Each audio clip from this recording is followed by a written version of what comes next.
Bhinder Grewal daily post Punjabi ਤੁਹਾਡਾ ਸਵਾਗਤ ਹੈ ਜੀ। ਇਸ ਵਕਤ ਅਸੀਂ ਬਰੈਂਪਟਨ ਨਾਰਥ ਦੇ ਵਿੱਚ ਖੜੇ ਹਾਂ, ਜਿੱਥੇ ਐਮਪੀਪੀ ਗ੍ਰਾਹਮ ਜਿਹੜੇ ਨੇ ਉਹ ਇੱਥੇ ਐਮਐਲਏ ਦੀ ਇਲੈਕਸ਼ਨ ਤੋਂ ਖੜੇ ਨੇ ਔਰ ਸਾਡੇ ਨਾਲ ਜੋਤਵਿੰਦਰ ਸਿੰਘ ਸੋਢੀ ਨੇ ਔਰ ਉਹਨਾਂ ਤੋਂ ਪੁੱਛਦੇ ਹਾਂ ਵੀ ਕਿਸ ਤਰ੍ਹਾਂ ਦੀ ਜਿਹੜੀ ਇਸ ਰਾਈਡਿੰਗ ਦੇ ਵਿੱਚ ਕੀ ਉਹ ਕਹਿਣਾ ਚਾਹੁੰਦੇ ਨੇ। ਸੋ ਸੋਢੀ ਸਾਹਿਬ ਤੁਹਾਡਾ ਸਵਾਗਤ ਹੈ ਜੀ। ਪਹਿਲਾਂ ਤਾਂ ਡੇਲੀ ਪੋਸਟ, ਸਤਿ ਸ਼੍ਰੀ ਅਕਾਲ ਜੀ। ਧੰਨਵਾਦ ਜੀ। ਡੇਲੀ ਪੋਸਟ ਦਾ ਭਵਿੰਦਰ ਭਾਜੀ ਤੁਹਾਡਾ ਵੀ ਬਹੁਤ ਬਹੁਤ ਸ਼ੁਕਰੀਆ।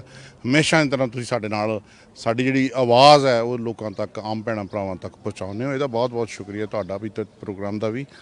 ਤੇ ਅੱਜ ਦੀ ਜਿਹੜੀ campaign the official ਕਿਕ of campaign launch ਹੈ ਤੇ ਲੁਕਿੰਗ ਫਾਰਵਰਡ ਵਰਕਿੰਗ ਅਹੈਡ, ਇਹ ਕੰਪੇਨ ਜਿਹੜੀ ਆਪਾਂ ਨੂੰ ਚਲਾਉਣ ਦੀ ਲੋੜ ਹੈ ਕਿਉਂਕਿ ਬਰੈਂਪਟਨ 'ਚ 413 ਹਾਈਵੇ ਦੀ ਬਹੁਤ ਸਖਤ ਲੋੜ ਹੈ। ਜਿਹੜੇ ਟਰੱਕਰਸ ਹੈ ਉਹਨਾਂ ਦਾ ਕਮਿਊਟ ਟਾਈਮ ਵੱਧ ਰਿਹਾ। ਪਹਿਲਾ ਇੱਕ ਸਟੈਪ ਇਹ ਹੈ, ਬਹੁਤ ਜ਼ਰੂਰੀ। ਦੂਜਾ, ਜਿਹੜੇ ਬਰੈਂਪਟਨ ਦੇ ਵਿੱਚ ਟ੍ਰੈਫਿਕ ਹੈ ਉਹਦੀ ਕੰਜੈਸ਼ਨ ਘਟੇਗੀ ਜਦੋਂ ਟਰੱਕਰਸ ਜਦੋਂ ਆਊਟਰਾਈਟ ਰੂਟ ਬਾਹਰੋਂ ਲੈ ਲੈਣਗੇ ਤਾਂ ਆਪਣੀ ਜਿਹੜੀ ਉਰੇ ਦੀ ਸੇਫਟੀ, ਪਬਲਿਕ ਸੇਫਟੀ ਜਿਹੜੀ ਹੈ ਕਾਰਾਂ 'ਚ ਜਾਂ ਹੋਰ ਪੈਸੇਂਜਰ ਉਹਨਾਂ ਦੀ ਜਿਹੜੀ ਹੈ ਸੇਫਟੀ ਵੱਧ ਜਾਣੀ ਆਪਣੇ ਡਿਫਾਲਟ। ਦੂਜਾ, ਬਰੈਂਪਟਨ 'ਚ ਪੀਰ ਮੈਮੋਰੀਅਲ ਫੁੱਲ ਟਾਈਮ, ਇਹ ਬੜੀ ਵੱਡੀ ਬੜੇ ਲੰਬੇ ਸਮੇਂ ਤੋਂ ਡਿਮਾਂਡ ਸੀ। ਪਿਛਲੇ ਜੋ 4 ਸਾਲਾਂ 'ਚ ਕੰਮ ਹੋਇਆ ਨੇ ਜੇ 2 ਦਹਾਕਿਆਂ 'ਚ ਨਹੀਂ ਕਰ ਸਕੇ ਪਹਿਲੀਆਂ ਸਰਕਾਰਾਂ। ਇਹ ਲੋਕਾਂ ਦੇ ਅੱਖਾਂ ਦੇ ਸਾਹਮਣੇ ਹੈ। ਯੂਨੀਵਰਸਿਟੀ ਆ ਰਹੀ ਹੈ, ਮੇਰੇ ਆਪਣੇ ਬੱਚੇ, ਇੱਕ ਮੇਰੀ ਬੇਟੀ ਪੜ੍ਹ ਰਹੀ ਹੈ ਜੀ ਮੈਕ ਮਾਸਟਰ ਦੇ ਵਿੱਚ ਹੈਮਿਲਟਨ, ਤੇ ਬੇਟਾ ਮੇਰਾ Toronto just finishing off undergrad Ryerson University ਤੋਂ। ਸੋ ਇਹ ਜਿਹੜੀਆਂ ਸਾਡੀਆਂ ਬੁਨਿਆਦੀ ਸਮੱਸਿਆਵਾਂ ਸੀਗੀਆਂ ਜਿਨ੍ਹਾਂ ਦੇ ਉੱਤੇ ਸਰਕਾਰ, ਪੀਸੀ ਸਰਕਾਰ ਨੇ ਖੁੱਲ੍ਹ ਕੇ ਕੰਮ ਕੀਤਾ ਪਿਛਲੇ 4 ਸਾਲਾਂ 'ਚ। ਹੁਣ ਸਾਡਾ ਸਮਾਂ ਆ ਗਿਆ ਕਿ ਅਸੀਂ ਮੈਂਡੇਟ ਦਈਏ, ਇਹਨਾਂ ਨੂੰ 2 ਤੋਂ ਵਧਾ ਕੇ 5 ਕਰੀਏ ਤਾਂ ਕਿ ਜਿਹੜੀ ਸਾਡੀ ਬਰੈਂਪਟਨ ਦੀ ਆਵਾਜ਼ ਹੈ ਉਹ ਹੋਰ ਸਟਰੋਂਗਲੀ ਅੱਗੇ ਜਾਵੇ ਤੇ ਆਪਣੇ ਜਿਹੜੇ ਹੈ ਆਵਾਜ਼ ਜਿਹੜੀ ਹੈ ਸਾਡੀ ਲੋਕਾਂ ਦੀ ਪਾਰਲੀਮੈਂਟ ਦੇ ਵਿੱਚ, ਪ੍ਰੋਵਿੰਸ਼ੀਅਲ ਪਾਰਲੀਮੈਂਟ ਦੇ ਵਿੱਚ ਹੋਵੇ ਤੇ ਸਾਡੇ ਜਿਹੜੇ ਮਸਲੇ ਨੇ ਥੋੜ੍ਹੇ ਬਹੁਤੇ ਰਹਿ ਗਏ ਉਹ ਵੀ ਹੱਲ ਕਰੀਏ। ਸੀਨੀਅਰਸ ਹੋਮ ਗੁਰੂ ਨਾਨਕ ਦੇਵ ਜੀ ਦੇ ਨਾਮ ਤੇ ਬਣ ਰਿਹਾ, ਹੋਰ ਸੀਨੀਅਰ ਹੋਮ ਬਣ ਰਹੇ ਆ, ਬੜਾ ਕੁਝ ਹੋ ਰਿਹਾ, ਬੜੀਆਂ ਜ਼ਿਆਦਾ ਐਕਟੀਵਿਟੀ ਜਿਹੜੀਆਂ ਡਿਵੈਲਪਮੈਂਟ ਹੋ ਰਹੀ ਹੈ। ਸਮਾਂ ਹੈ ਕਿ ਸਾਨੂੰ ਉਹ ਨੁਮਾਇੰਦੇ ਚੁਣੀਏ ਜਿਹੜੇ ਲੋਕਾਂ ਦੇ ਲਈ ਕੰਮ ਕਰ ਰਹੇ ਆ। ਮੈਂ ਇਹਨਾਂ ਨੂੰ ਟੈਸਟ ਕੀਤਾ, ਇੱਦਾਂ ਨਹੀਂ ਆਪਾਂ ਅੱਖਾਂ ਬੰਦ ਕਰਕੇ ਚੱਲ ਰਿਹਾ। I tested him, I ask him for public domain ਦੇ ਕੁਝ ਕੰਮ ਸੀਗੇ ਸਾਡੇ।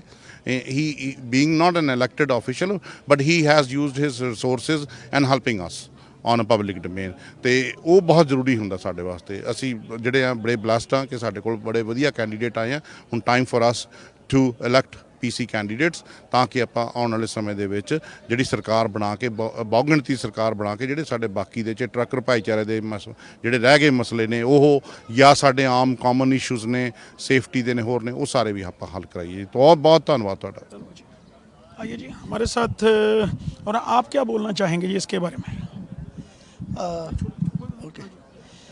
सबसे पहले तो डेली पोस्ट का बहुत बहुत शुक्रिया। Thank you so much for covering the news of Ontario PC Party today, the official campaign of Graham। जो लास्ट समय जो इलेक्शन था उसमें ब्रैम्पटन से सिर्फ 2 एमपीपी इलेक्ट होकर आए और 2 एमपीपी ने काफ़ी कमाल का काम किया। अब हम चाहते हैं कि ब्रैम्पटन से सारे के सारे 5 एमपी चुन के आए ताकि हमारी ब्रैम्पटन की आवाज़ काफ़ी ऊपर रहे।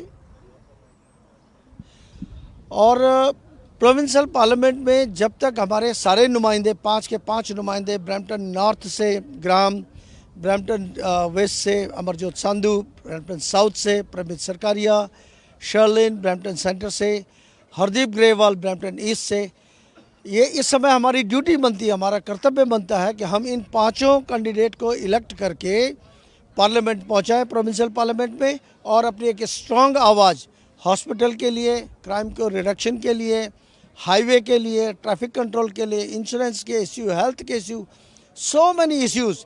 और जो बेड़ा गर्क ओंटारियो का, जो बेड़ा गर्क ब्रैम्पटन का लिबरल पार्टी ने लास्ट 15 साल तक करती रही है, उसको रिपेयर करने में समय लगेगा। इसलिए सभी वोटर्स से अनुरोध है कि जून 2 को इन 5 कैंडिडेट को चुन करके लाएं ताकि ब्रैम्पटन मोर स्ट्रॉन्गर बने, मोर सेफ बने। हमारे बच्चे बाहर के जाने के बजाय यहीं पढ़ाई करें, यूनिवर्सिटी हो, हाईवे हो, ट्रैफिक कंट्रोल हो, क्राइम कंट्रोल हो, और इन सब के लिए डगफोर्ड सरकार का फिर से आना बहुत ज़रूरी है।